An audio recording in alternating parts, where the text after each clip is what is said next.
So, Mr. O'Brien, I know it's impossible to fit a lifetime of wisdom into one conversation and all the research that you have done around Black history, but my hope today is that our students and our community can gather as much information as possible to go back and do their research on their own from like the name drops that we may share during this interview. And I really wanted to let you introduce yourself to everyone and say like what you've been working on recently or any of the work you've done in the past. Okay. Hi. Well, my name is Wayne O'Bryant. I'm an author and a researcher. And I've been doing this for, I guess, the past 30 years. But I kind of grew up in the civil rights movement down in Charleston. So I've been, at this kind of work for my entire life. Recently, actually, what I'm have coming up right now is the 150th anniversary of the Hamburg Massacre. It Hmm. was a racial massacre that happened in 1876, and it led to the end of Reconstruction.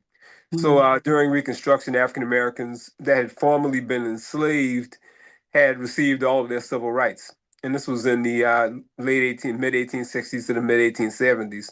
And then after the Hamburg Massacre, there was a stolen election, and the Jim Crow era Hmm. was born after the Hamburg Massacre. So it's kind of a direct lead. And as you can see, what we're going through now, they say if you don't know history, you're destined to repeat it. Right. And so by hiding history is the reason we keep on going back through these cycles. If we teach the correct history, then we will see when these trends are coming back around, and we'll be able to put things in place to stop them. But Right. that's what's coming up immediate because that's right on the horizon. Of course, Juneteenth will be here in the next few weeks.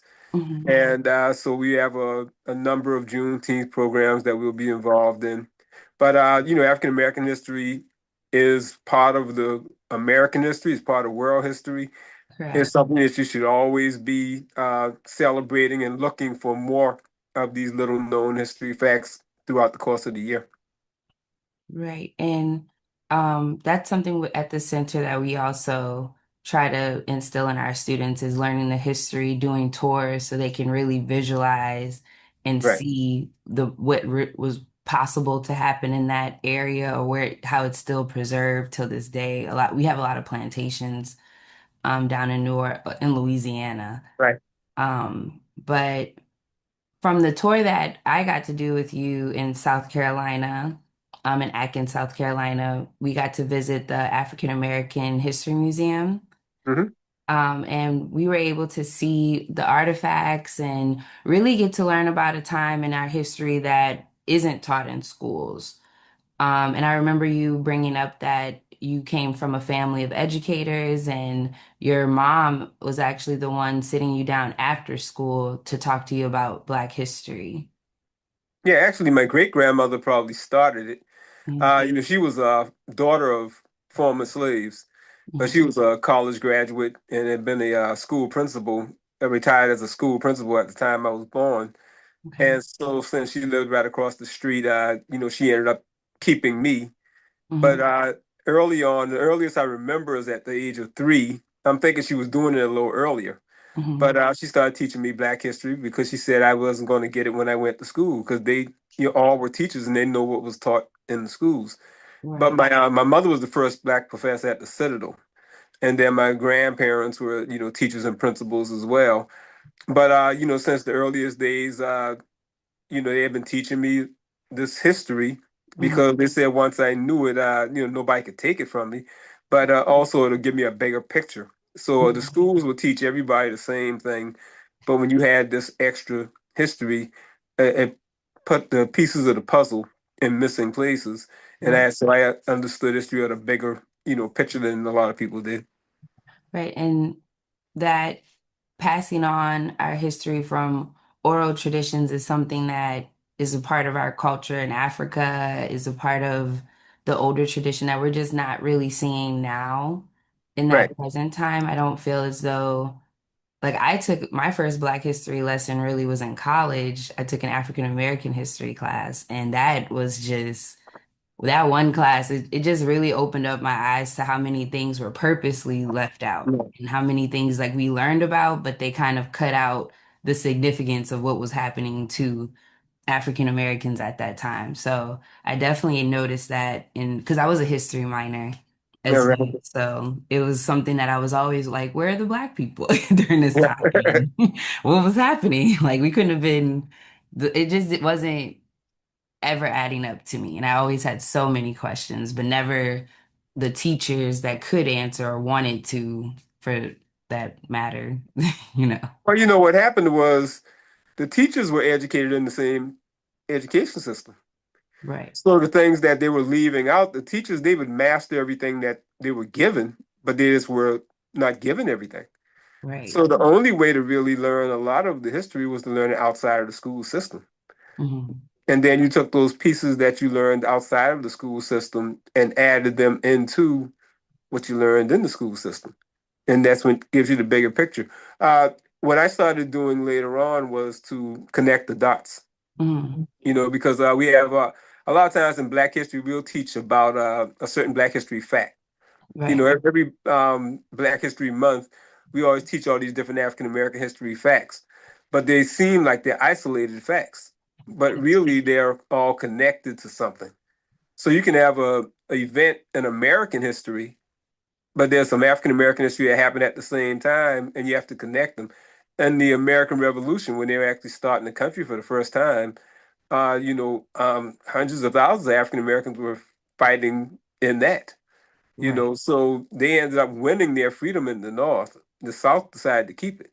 But mm, before the American Revolution, slavery was in all the colonies. right, So African Americans helped the country get started, and they were rewarded with their freedom in the North.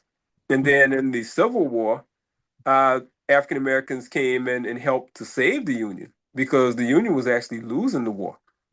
right, And so Lincoln actually issued that Emancipation Proclamation because he needed to save the Union. He needed those African Americans soldiers to come in and fight for the Union to help save the Union. So they weren't given their freedom.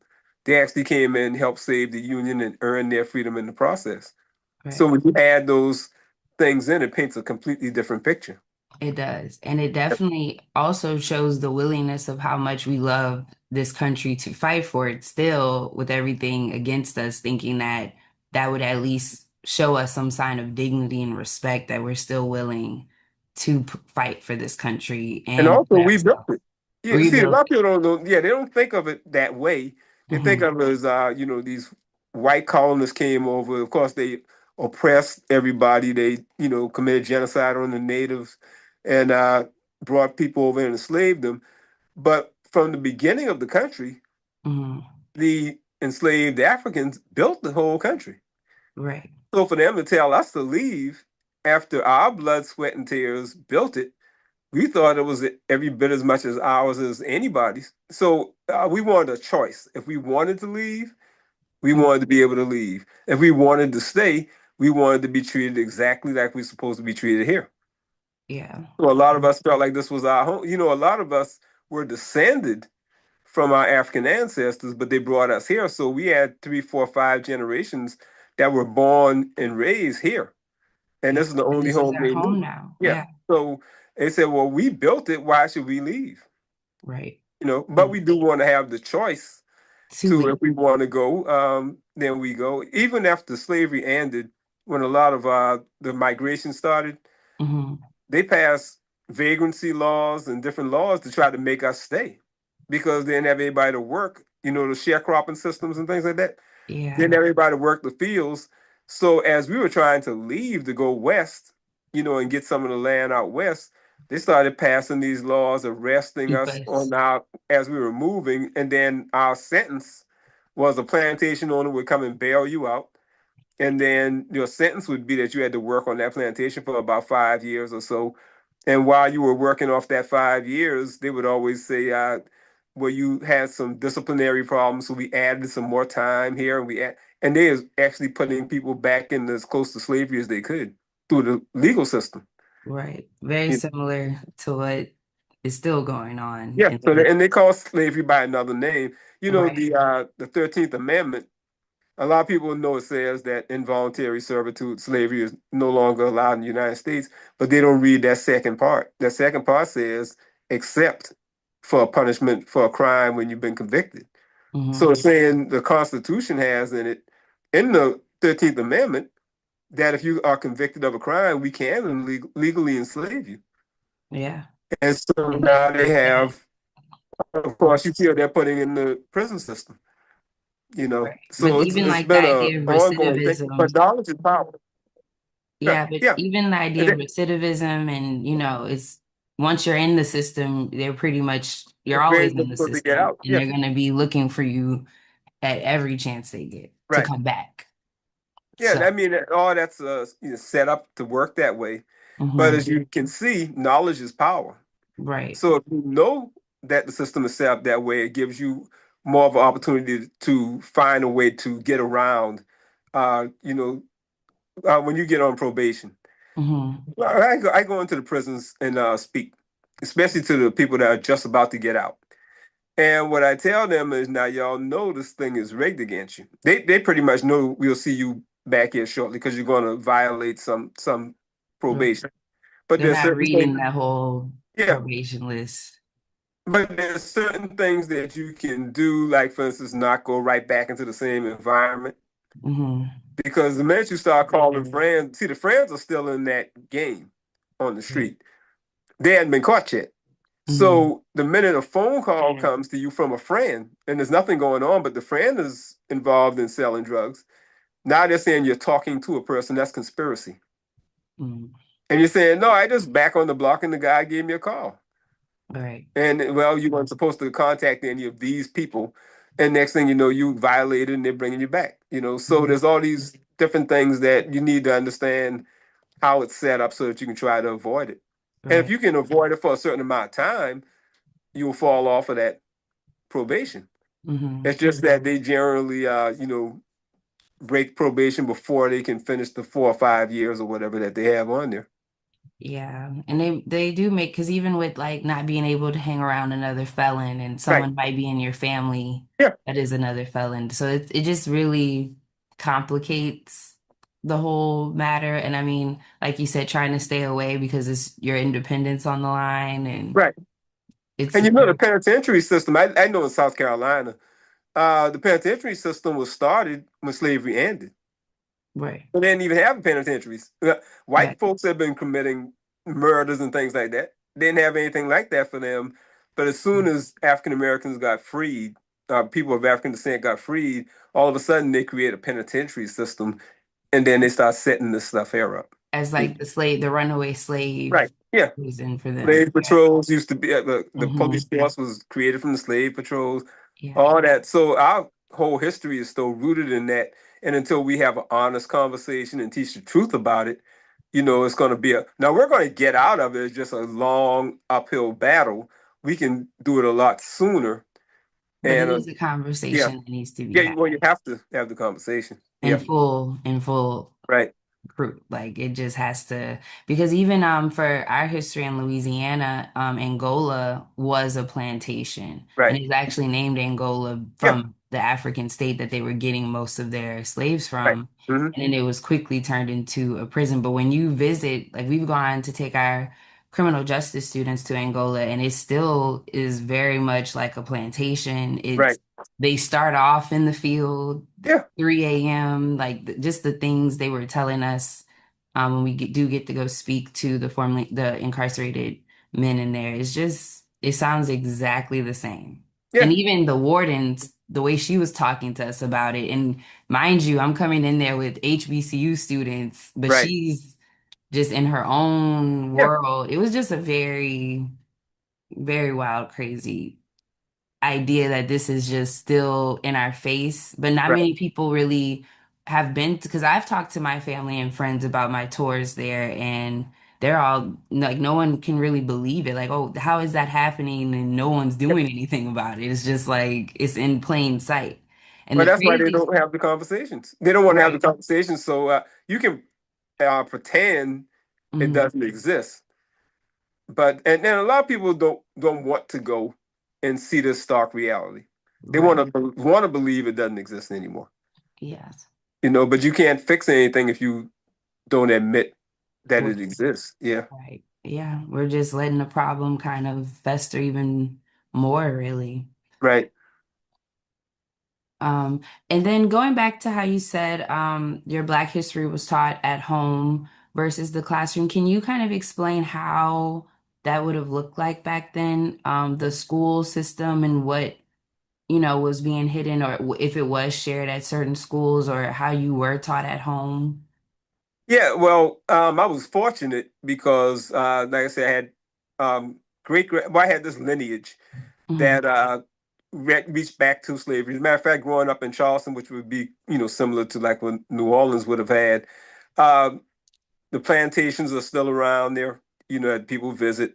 But my great grandmother's school was on Johnstown. If you know the Gullah Geechee community, which Hmm. they consider the most African of all African Americans. But I grew up in those communities. And when my great grandmother was teaching, a lot of former enslaved people were still alive. That they actually witnessed the Civil War. Right. So she was getting a lot of firsthand information from them orally. So by the time I came around in the 1960s, she was teaching me things that she learned that had happened in the 1830s and 40s. Mm-hmm. So we were in a new period now. We were in the civil rights movement. What my great grandmother did is not only we would take these walks and she would teach me at the different sites, and tell me, okay, this is what happened here. This is what happened there. So it was an impactful thing to be standing on a site. Like I'm standing on a cobblestone street Hmm. and the stones were in the bottom of the slave ships. So I'm standing on the stones, and while my great grandmother is telling me about how these stones traveled in the bottom of the ships. Hmm. So that's why it was impactful because she would take me out of a classroom and take me into the city and into the world and learn out there. So the world was my classroom. Hmm. Um, Also, the current events, civil rights movement was going on. They got to see Martin Luther King twice because when he would come to town, they always made sure we went. Hmm. Whenever there was demonstrations going on, they were involved, so we went as children. So I marched as a kid. Wow. And so we were living and making history at the same time. So when you look at the past history events, Mm-hmm. because we weren't there, they're telling us about it. She was saying there are currently things going on that in the future, this is going to be the history. And so we want to embed you guys in this and Hmm. let you learn from a young age. And then later on, like down the line, we're reading in the history books things that we were actually a part of. And so in our time, we're going through it right now. Hmm. As a matter of fact, I just did a Facebook post this morning uh, because I had been a little silent, but I'm always working behind the scenes. Hmm. Uh, I said, if anybody thinks we're scared about what's happening, with the Supreme Court decision, so if anybody thinks that we're scared, they're wrong. And if anybody thinks that we're going to shrink from this moment, they're sadly mistaken. And if you think we're going to lose this thing, that's not going to happen. So Yeah. we've been through worse before, Hmm. had less tools to battle it and beat it, and we'll beat this again. Yeah. So yeah, and that comes from a lot of the training that we had and a lot of the teaching and a lot of the witnessing, the courage and the strength that it took for people to actually go against a entire United States system of Yeah. government structurally and be able to break those walls down. And so they've done a lot of the heavy lifting for us. There's a little step back, but we got so much more that the people that we got right now to battle this are Hmm. in a much better position as long as nobody's selling out. Because the sellouts, we can do without them. But Yeah. But as we long don't as you need don't have y'all. that Just on go the ahead, yeah, team. step to the side and get out of the way. I mean, Mhm. because we'll roll through this. It's a little struggle, but struggle makes you stronger. You know. Yes, So we'll be definitely. good. Yeah, We've definitely persevered through, like you said, a lot worse, very much more yeah, so gruesome yeah, uh, things that have happened. And I feel like we are returning to a place of the past. And for the people who don't, because like I said, I was a history minor, so it's very easy for me to see that this is repeating itself right. in different ways, or we're using a different method in a sense to get the same goal is what they're really doing. Yeah, And for the people who aren't aware of the history and the things that our civil rights leaders were doing and committing to, I remember you shared some of the strategies and the things that they were doing to come together. Because that's what I do feel like is the big issue. The MAGA team, they're all together. They have a Well, team. you know what they are? It's a very interesting thing. This is really last gasp. Hmm.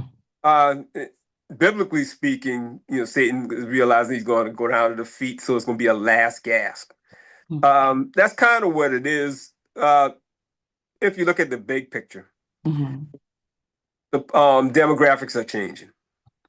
Yeah, it's changed, but I feel So like yeah, they're more yeah, like but the I feel thing like is, we're they divided. realize that when those numbers start changing, Hmm. is everything was set up politically. Right. When Africans were first brought over on these ships, there were no slave laws on the books. So Hmm. they started writing slave laws. These are people creating the system. They're making a system where they say, okay, we're going to enslave Africans. Then, of course, when slavery ended, it was also politicians writing 13th Amendment and things like that, Hmm. Emancipation Proclamation. So these laws are being made by human beings. And when the demographics change and they realize that, okay, if we're going to be similarly situated and then later on be a minority, Hmm. we're going to lose control. So now what we have to do is we have to try to figure a way to take the votes away from them. See what happened in the Reconstruction era, South Carolina was 60% black. And right after the Civil War ended, 60% of the elected officials were black. And they created the public education system, integrated all the schools back then. So everything was integrated. We had all our civil rights in the 1860s. Then they realized, well, hey, we got to take those votes away. Right. So that's when they ended up having the massacre and things like that to take the votes away so that Hmm. we can institute the laws that we want to institute to oppress them again. That's what's happened. Civil rights movement won back the laws that the rights that we used to have in the 1860s. They won them back in the 1960s. And there's been this battle now. We got to figure out because these demographics are changing.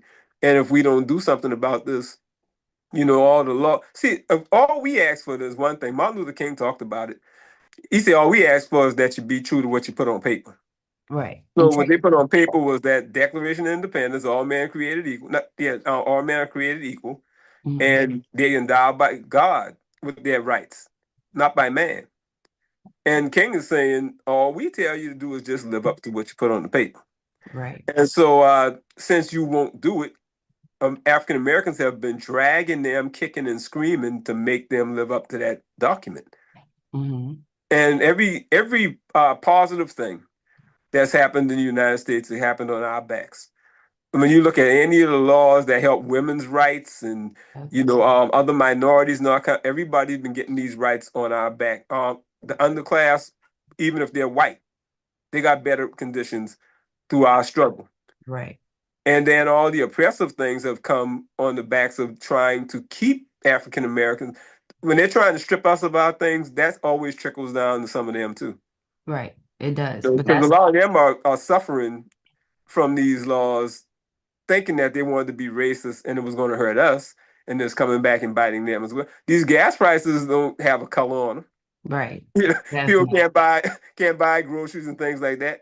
Yeah. So Or if we can even get the out of the things that Obama has created that they hate him for so right, much, they are now learning now that Trump has taken those yeah, bills and Medicaid, all these things away. right, They're starting to see who's really a part of that and who he was really talking about yeah. protecting, which was nowhere near there. Because the ignorance. See what Obama was doing. A lot of black people thought Obama wasn't the black president. He was the president, Right. and so he was saying that if I can help everybody then that'll automatically raise black folks. Yeah. See, all black people wanted was let's just play by the same rule book. Hmm. If we all level the playing field, we'll do fine. We'll fly.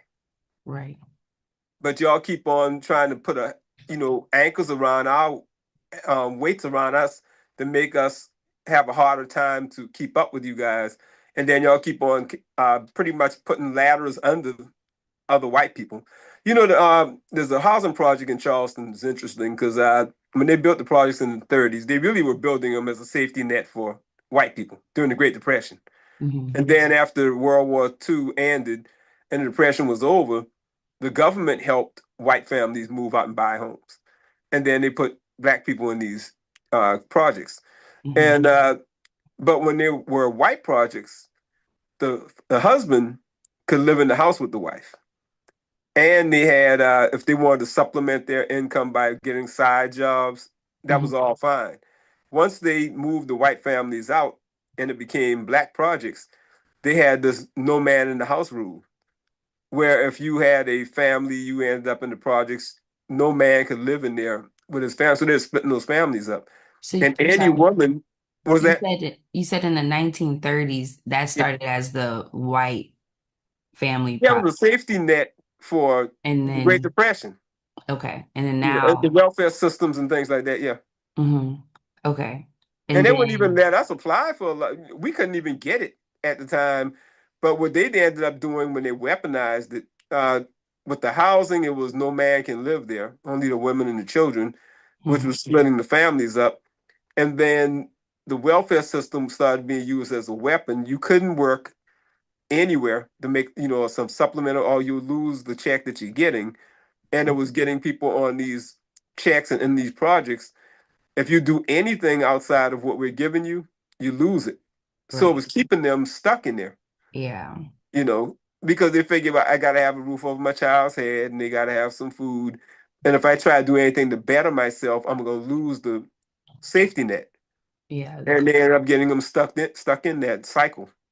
and then President Ronald Reagan quoted it the welfare queens. Yeah, well, that's that loaded language stuff. Hmm. That was the '80s version of what DEI is now. Right. See, every year a Republican Party finds some fake issue to run on, but it's Hmm. always got a racial component to it. Right. As if white people aren't on welfare as well. Most of the welfare people are white. Right. People Majority. that are Yeah. on welfare are white. Hmm. But if you phrase it as if it's a black thing, because we'll see if they start messing with that, there's going to be a lot of white people saying, "Well, where's my check?" Yeah. You Yeah. know. But they frame it as this a racial thing that's only helping black people. They wouldn't take universal health care just because they were saying, "Well, how can we get it without black people getting it?" That's very true. Yeah, so we won't vote for it because they'll get it too. And that's what they're trying to limit us again, Yeah, because we do have like, especially Black women and the maternity crisis and how yeah. we're just so neglected when we're needed the most. And it's the systemic racism that plays a part in pretty much our everyday life. Everybody. Yeah. And see what happens, they don't want us to frame it like it's race, but that's what it is. Yeah. Remember, you have to, if you don't face the truth, you can't fix this thing. The truth is that racism has been in the way of this place being what it could be since the beginning. The current president is in there because of racism. Right. Obama won the presidency and they lost their mind. Yeah. That was never supposed to happen. Yeah, in this country, you know the history with Jackie Robinson and people like that. All Mhm. right, in baseball, they had things where we had to have a Negro leagues because they wouldn't let us in the major leagues. Right. And so finally, they said, okay, we're going to give Jackie Robinson a chance because they didn't know his temperament, because they knew they were going to get a lot of racial things said to him. Mhm. We think you can take it temperamentally, even though he wasn't the best black player in the Negro leagues. Mhm. He ended up winning Rookie of the Year, which means he was better than the folk in the majors, but he wasn't the best in the Negro leagues. But now that he got in and they realized how good he was, and now more teams wanted to get African Americans on their team, they said, well, what we'll do is we'll let more people in, but the one thing we will not let them do is they can't pitch, because the pitching is the number one main position that everything kind of revolves around. And they Mhm. claim that you have to be cerebrally, intelligent to be a pitcher, and y'all don't have the mental capacity to pitch. Then finally, a couple of black pitchers got out there and started winning, World Series Cy Youngs, which was like a valuable player award. So that was one of their sacred cows that had fallen. Apparently, they can. So in Right. football, it was okay. We'll finally let you play. The one position you will not be able to play is quarterback because that's the cerebral position. Y'all aren't mentally capable of doing that. Then Mm-hmm. Doug Williams got in there and won the Super Bowl, and now more than half of the quarterbacks in the NFL are black. So it was another one of the sacred cows that fell. Right. Y'all keep telling us we can't do it, but y'all won't let us get a chance because once we get a chance, we always prove we can. Right. So eventually it came down to okay, y'all have broken down everything we told y'all couldn't do. So the one thing that we have that we know you will never, ever achieve is you'll never be the president of the United States because y'all don't have the numbers. And then Obama won the presidency. And that drove them bananas. And then they said the one thing the whole Congress shut down. They said we don't want to do anything else but make sure Obama's a one-term president. And then he won again. Right. And then the realization is it wasn't just African Americans that put him in there. Right.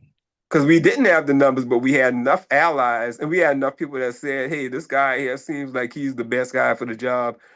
That now that made them lose their minds. So of all the Republican candidates running after Obama's second term, they said, okay, which one is the worst? Mhm. What's the farthest thing from an Obama? And they got the one guy who would say or do anything.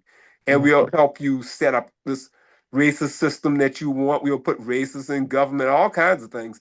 The Hmm. other candidates weren't saying that because they didn't think that that was politically the way to go.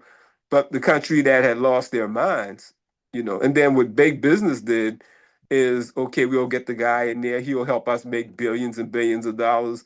So we'll help him, in terms of his fundraising and even if we have to rig the system. Yeah. Matter of fact, what we're gonna have to do this election cycle is we just got to come up. The system is going to be rigged, but we just got to come out in such massive numbers that we overwhelm the rigging. Yeah. That's And true. so that's what we got to push for. I'm probably gonna do my big push right after Juneteenth, Yeah. something like that. But we got, and then we got to get everybody. See, you mentioned this early. It's about unity. Right. And we've got some white allies now, you know.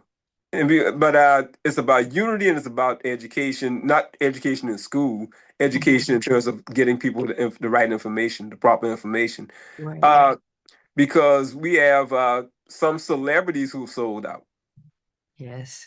And see, some of them sold out because of money, some of them sold out because of threats. When we had a Nicki And just Minaj. purely ignorance. Like they Yeah. don't know what's really Well, some like. of them know some of them ignorant and some of them not. Yeah. No, but Nicki Minaj, Mm. who was very critical of Trump early on, but then they're saying, hey, you might be getting deported, Yeah. because there's some questions about her being brought here young, but not having the proper papers. The, her husband is up on some charges, the brother's up on some charges, Her and brother. Yeah. the government says, hey, we can pardon them and we can allow you to stay in the country, but you got to come out publicly as if you're, and then if you got fans, then some of your fans would be saying, well, if Nicki's for him, Mhm. Kanye did that mess, so that's why I say if you're going to sell out, just go on over there. Go on you over know, there. Go now. we can't, yeah, we can't use you for going. What happened with Chile just recently? But Right. Chile was really, see what happens when you're in a different tax bracket. Hmm. You're thinking, okay, well, maybe if they're saying tax cuts for the rich, that I fall into that bracket. And but the thing is, when they come going after your people and their rights, Right. eventually that's going to come around and get you. Yeah, and I think what you brought up about Obama, like that is the one thing I do love about President Obama is that he was the president of the people. Right. And it's like that's how all the presidents should be. Like I feel like he modeled an amazing president that cared about everyone and you knew it, you felt it, versus Trump where it's like the biggest question online was would you leave your child alone with Trump or would you leave them Well, alone with Obama? nobody do Right. And it's that. like that's really the idea of a president now. It's like we have a president that no one would want to be. Right. as a grown woman, I don't want to be left alone in the Right. room with Trump, whether he likes black women or not. I just think he's a very insulting, like he's insulting, he criticizes, like it's just really not the type of president of the people. And I think that really stands out. And when we think about celebrities, I do have like a mixed emotion about them speaking out because they have the influence to help change. Like even Taylor Swift came out about Trump and he Right. was upset about that. No, but I'm And fine with celebrities. What I'm saying is, all right, and I don't even particularly, it's not the politics so much. mhm, Um, People have a right to support who they want to support. right, What I'm saying is that, all right, we're under full attack, African Americans. point blank. Yeah, and so there's no time for any kind of playing. If you're not with us on this, Hmm. and it doesn't matter what the race is or the color or anything, if you're not with us on this attack, y'all just need to get out of our way. Yes, See, the thing with us is it's kind of like we're fighting for somebody. I always tell people the reason we're going to win is we can't afford to lose. yes. We cannot. We can't go Losing is backwards. annihilation for us. So we don't have any choice. So anybody that's playing around with our survival like Hmm. that, if you can be, they say all skin folk ain't kinfolk. Yes. And all it takes is the minute you say, okay, I'm with him and he's attacking us as a people, then go on over there. Stay fully. And any person that doesn't look like us, that's saying, hey, we understand what they're doing. We with you. We fine. We embrace you. So Hmm. this isn't about so much race. It's about right and wrong. Right and wrong. And so Exactly. if you on that And side, then go And ahead. that's the hard part of like the Trump supporters who try to say like I only support this one issue that he supports. Everything else I don't agree with. And it's like But they're not being honest. that is not the case. Like that They're might have not been being the honest. case with the old Republicans and there were certain issues, abortion, whatever. Yeah. But Trump embodies a full body hate. Yeah. Like, Well, see, this is the thing about Trump. A lot of people don't understand Trump. Trump is a super narcissist. mhm, Trump doesn't care about the white folk either. Trump care right. about Trump. Yes. And the way Trump is, he will throw every single person under the bus for self-survival. The last one he'll throw under the bus is his daughter, Mhm. Ivanka. And if it come down to him or Ivanka, her behind under the bus. Okay. See, most parents would say if it came down to me or my child, then roll over me. Yes. That's not him. He's very So much about himself. every one of those supporters of Trump would very quickly throw them under the bus. He does it all the time. So Yeah. he doesn't really care about anybody. He care about In himself. this 1 year, he's been throwing everybody. Yeah, he doesn't care about that. Yeah. And so they should realize Trump doesn't care about them. But Trump allowed them to openly come out and be racist again. Hmm. And that's what a lot of them are following him about. And but like I say, one thing about that evil stuff, it'll eventually it's going to come back and it's going to devour itself. Yes. Yeah, so we got to play the long game, which is you have your patience. You always make sure you dust yourself off and keep moving forward. Eventually, that stuff is going to turn again. It always does. Some of the laws they're trying to put into place to hurt us and to hurt Democrats and things like that. Hmm. Um, when the political situation changes, they're gonna be in power and they're gonna have those particular laws on the books to help them. Hmm. So some people some Republicans are warning about that. They're saying, hey, if we change these districts, because see, if you change those district lines and we get an overwhelming turnout, I know right here in South Carolina, we got one black representative, James Clyburn. Hmm. And matter of fact, he's going to be our keynote speaker at our Hamburg program in July. Uh, they're trying to redraw the district and get rid of the one black representative we have, right? Right. A Republican came on and said, y'all need to slow down because we might redraw those lines and end up with two black representatives. Because, see, we're really depending on the fact that a lot of the ones that's in some of these districts aren't turning out to vote. Well, what if we draw these lines of people that historically have not been voting, and then a bunch of them come out that's in Mhm. that district and these new Yeah. lines. And then we end up getting somebody that we didn't really plan on. So because see, they're rushing it. Well, Yeah. usually what you Everything is see, yeah, moving. because the decision came down and they said votes already being cast. Some elections are going on. They're Mhm. redrawing the districts while people voting, which means that you could vote, and by the time November rolls around, they can say, "Well, you can't get the person you want because that district isn't even there no more." Right. So once the voting was, when they got that last Supreme Court justice, people had already started voting, and they're Mhm. saying, "Well, you're supposed to wait until after the election." So they're breaking all these rules and things, but when you They're move fast, breaking. you make mistakes. Yeah, they're breaking a lot of rules. They're really just showing that they're just doing They'll do whatever anything. they want, however it looks. We've heard Trump call the governor of Texas like is Yeah, he's not playing fair. He knows he can't win fair. I even think it's crazy that Elon Musk went online saying he's the reason Trump won yeah, I know. and nothing was Um, investigated, done. We well, just let because that the people that's in power are the are front. Republicans, and they're not going to do anything. But see, if we get a blue wave and they go in, they really should throw Elon out of the country. Here's a guy that's from South Africa that's really has a too heavy a hand in American politics. Yes. You know, It never made sense to yeah. me. So, but I mean, that's always been a money power thing in the U.S. Hmm. But what Obama also showed was that if you get a lot of people that support you that don't have the big money, Right. it's just a lot of them that you can overwhelm the money that's in the system. You Mm-hmm. know, you can run all the ads you want.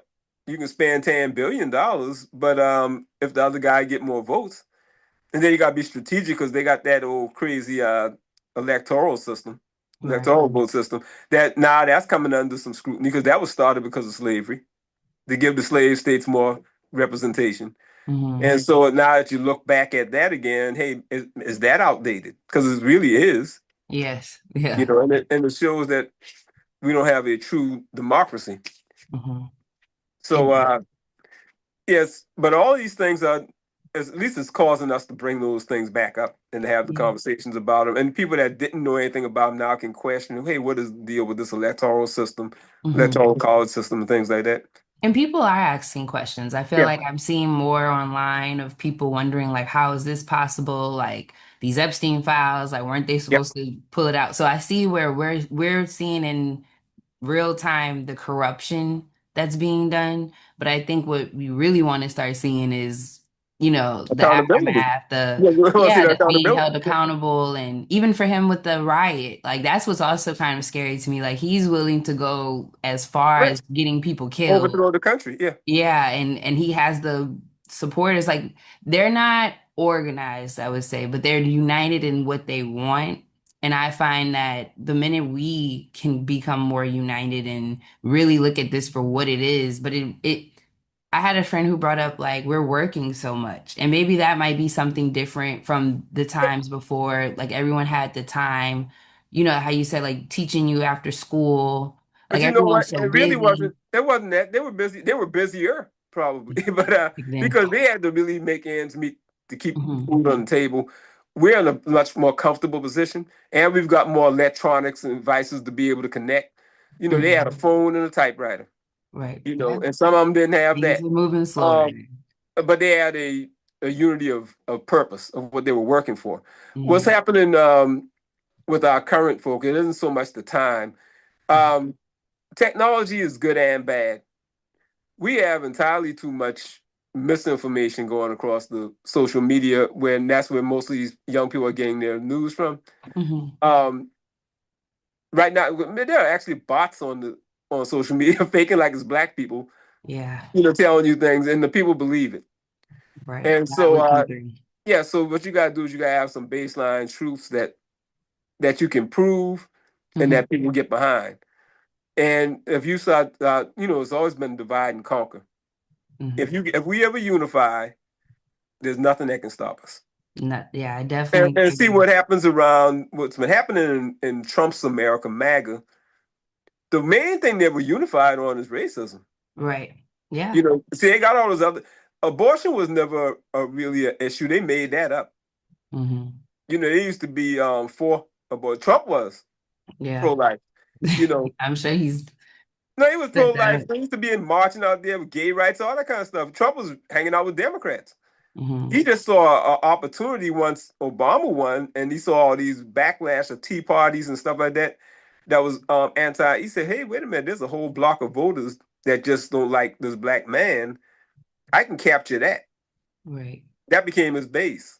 So Hmm. I'll just switch all the things I used to say I believed in, and I'm going to jump on this wagon here. Now, those are the ones that stick with him through thick and thin. Right. The other problem is cowardice. See, you got all these congressmen who's supposed to be a third branch of government, Hmm. who once Trump won, they all hated him before he won. Yeah. The Even his minute vice he won and president. got in power, they started cowering. Yeah. And I'll do anything you want now. And the Hmm. minute he's out of power again, I can guarantee what you're going to see is, well, I never liked that guy anyway. Yeah. You know, so but you're supposed to let him off the hook. Well, that's not what you said while when he was in power. Right. So yeah, but and let me tell you the biggest weapon that the Republican Party, I call them really the new Republican Party since the Civil Rights Movement, because they switch parties, you know, Hmm. switch ideologies. But since the Civil Rights Movement is the lying. See, we have the reason it's hard to fight this battle Hmm. is we can't just lie like that all the time. If we keep on saying, hey, we want to teach the truth, they don't mind lying. And you have this whole Christian conservative movement when the folk do everything except Christian stuff. Right. You know, so I mean, I can just lie and see the thing is, in the scriptures, it called Jesus calls them wolves in sheep's clothing. They pretend in their sheep, but they're really wolves. Hmm. And so you have all these people saying, "Hey, I'm a Christian, but I'm over here burning down a black church, Right. or hanging some black Christians, and then going to service after that." Well, y'all not no Christians Right.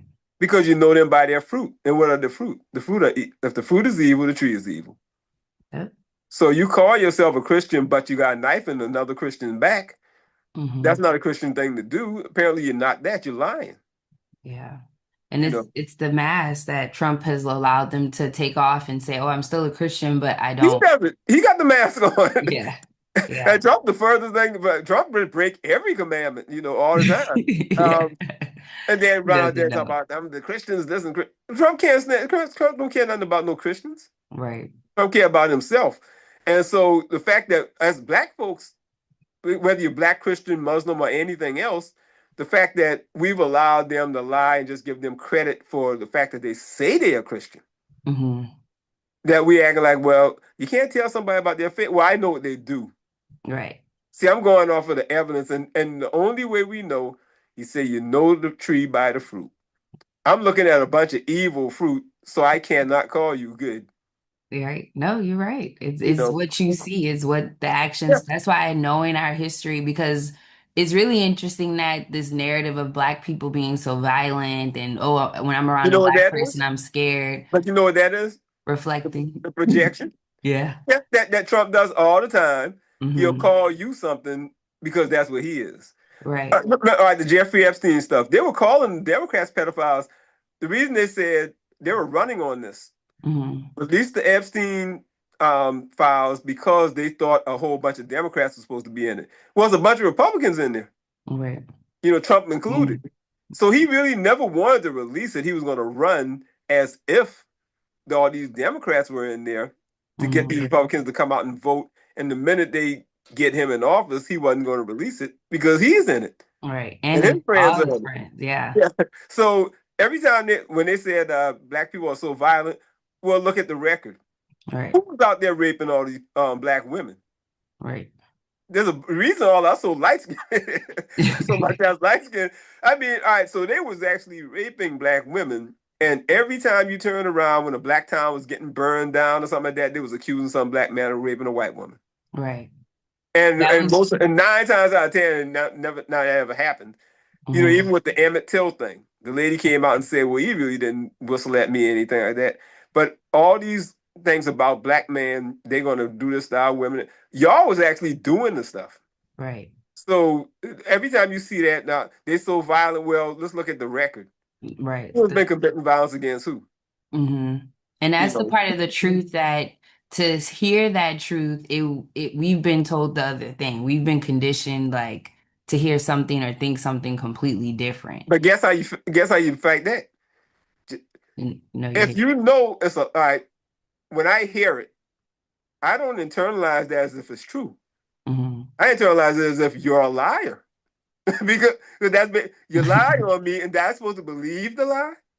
Right. So Yeah. you got a lot of people that hear that over and over, and then they start saying, "Oh, I guess black people are bad, and black people are."